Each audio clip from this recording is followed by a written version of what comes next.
Hello, world ഹിസ്റ്ററിയിൽ important ആയിട്ടുള്ള ചില കൺഫ്യൂസിങ് ഫാക്ട്സ് ആണ്.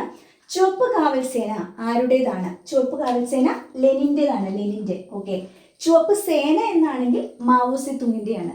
അപ്പോൾ ഓർത്ത് വെച്ചാൽ മതി, ചുവപ്പ് സേന, സേന മാത്രമാണെങ്കിൽ സേ ഉള്ള ആളാണ്, മാവോ സെ തുങ്ങാണ്. കാവൽ സേനയാകുമ്പോൾ അവിടെ ലെനിൻ, കാവല് ലെനിനാണ്. ചുവപ്പ് സേന മാവോ സെ തുങ്. ഓക്കെ, ചുവപ്പ് കുപ്പായക്കാർ ആരുടെ സംഘടനയാണ്? ഗ്യാരി ബാൾഡിയുടെയാണ് ചുവപ്പ് കുപ്പായക്കാർ. ഗ്യാരി ബാൾഡിയുടെയാണ് ചുവപ്പ് കുപ്പായക്കാർ. കരിക്കുപ്പായക്കാർ മുസോളിനിയുടേതാണ്. Brown shirts ഹിറ്റ്ലറിൻ്റെയാണ്. അത് അങ്ങോട്ടും ഇങ്ങോട്ടും മാറണ്ട. ഹിറ്റ്ലറിൻ്റെ ബ്രൗൺ ആണ്, ഹിറ്റ്ലറിൻ്റെ ബ്രൗൺ ആണ്.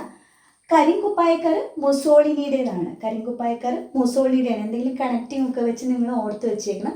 ഹിറ്റ്ലറിൻ്റെത് ബ്ലാക്ക് അല്ല, ബ്രൗൺ ആണ്. മുസോളിനിയുടേതാണ് ബ്ലാക്ക്. ഇനി ഹിറ്റ്ലറിന്റെ രഹസ്യ പോലീസ് സേനയുടെ പേരാണ് ഗസ്റ്റപ്പോ.